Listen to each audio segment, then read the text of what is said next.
Europe 1. Le grand direct des médias, Jean-Marc Morandi. Et le fait média du jour, c'est donc la situation de crise que traverse la rédaction de Libération. Vous l'annoncez à 9h sur Europe 1, Nicolas Demorand, le directeur de Libération, vient d'annoncer sa démission. Voici donc ce qu'il dit, on l'apprend à l'instant. Il dit « Ma décision est d'abord dictée par la situation de ces derniers jours. Libération vit désormais une crise ouverte. Je cristallise une partie des débats et j'estime qu'il est de ma responsabilité de patron de redonner des marges de manœuvre et de négociation aux différentes parties. Voilà donc pourquoi je démissionne. » Bastien Millot, bonjour. Bonjour Jean-Marc. Vous êtes notre expert en communication et médias. Alors pour bien comprendre la crise et cette démission, on fait un petit rappel des derniers événements. Oui, parce qu'on va revenir dans un instant sur les déclarations de Nicolas Demorand qui a choisi de démissionner, vous le disiez, mais on le sait Jean-Marc, cette crise de la presse écrite, elle est mondiale, elle est très violente avec des titres qui disparaissent chaque année et surtout elle est complexe car il est difficile d'inventer un nouveau modèle économique. Alors quand on regarde de près les chiffres de l'année 2013 pour la presse quotidienne nationale en France, c'est vrai qu'on a un peu le vertige,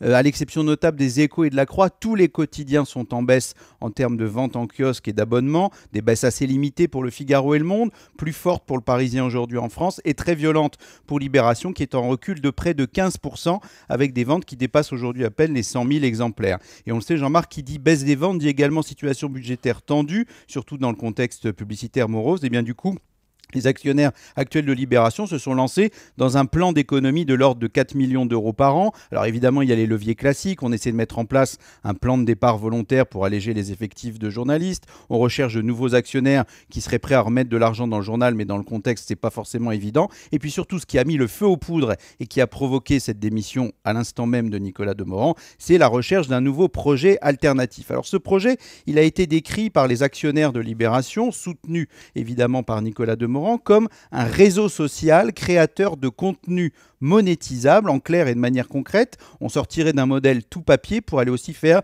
de la vidéo, de la télé, du digital et des événements.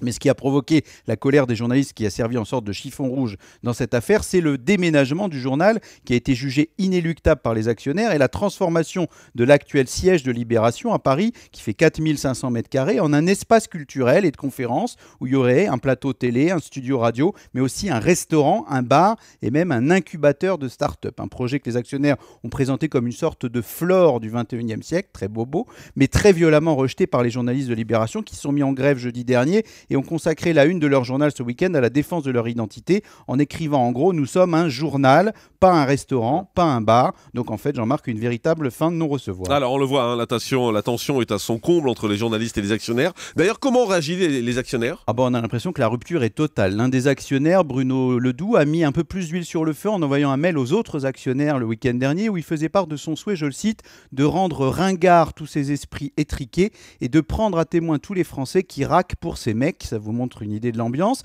Il a depuis essayé d'arrondir les angles, mais en vain. Et du côté de la direction, eh bien c'est simple, les journalistes ne voulaient plus en entendre parler. Nicolas Demorand avait essuyé 4 motions de défiance, rien de moins, et donc il a décidé aujourd'hui de raccrocher, de démissionner. Il l'a annoncé il y a quelques instants dans une interview au journal Le Monde. Il parle de divergences stratégiques profondes parce qu'il soutenait évidemment le projet dont je viens de vous parler. Il endosse le rôle de fusible en espérant que son départ permettra de retrouver la voie du dialogue. Il fait aussi un constat d'échec sur la mission qui était la sienne. Il est journaliste de formation. Il a découvert que son boulot, ce serait en fait d'aller chercher de l'argent tous les jours. Il utilise le mot affrontement pour parler des rapports entre la rédaction et une partie de l'actionnariat. Il affirme que le journal a failli mettre la clé sous la porte à plusieurs reprises depuis 3 ans, sans oublier un tacle sévère pour la rédaction papier, qui selon lui ne produirait que 0,1 article par semaine et par journaliste pour le site web. En gros, Jean-Marc, un tableau très sombre pour expliquer son départ. Alors chaque jour dans le journal, on voit apparaître un petit encart sur la une intitulé « Nous sommes un journal » et les journalistes tiennent informer les lecteurs de la suite des événements. Ce matin, on peut notamment trouver une pétition d'artistes pour critiquer le projet des actionnaires et soutenir la rédaction. Des artistes comme Juliette Binoche, Virginie Ledoyen ou encore Denis Podalides.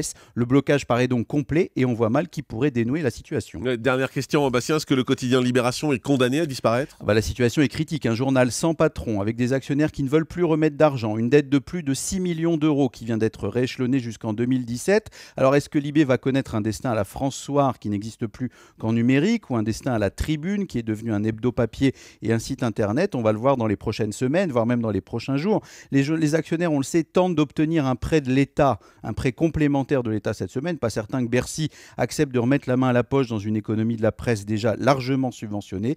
Et c'est avant tout, Jean-Marc, au nouveau patron qui succédera à Nicolas Demorand qu'il appartiendra de tenter une sorte de va-tout. La marque Libé reste forte, mais son avenir suppose forcément plus une révolution qu'une évolution. Effectivement. Merci beaucoup Bastien Millot pour cette analyse à chaud. Donc après l'annonce de la démission de Nicolas Demorand. Pour la petite anecdote, on note aussi que le quotidien Libération, dans ses alertes, vous savez, qui sont envoyées sur les médias, est le dernier à avoir annoncé la démission de Nicolas Demorand. Donc effectivement, il y a des choses à changer et à faire du côté de Libé.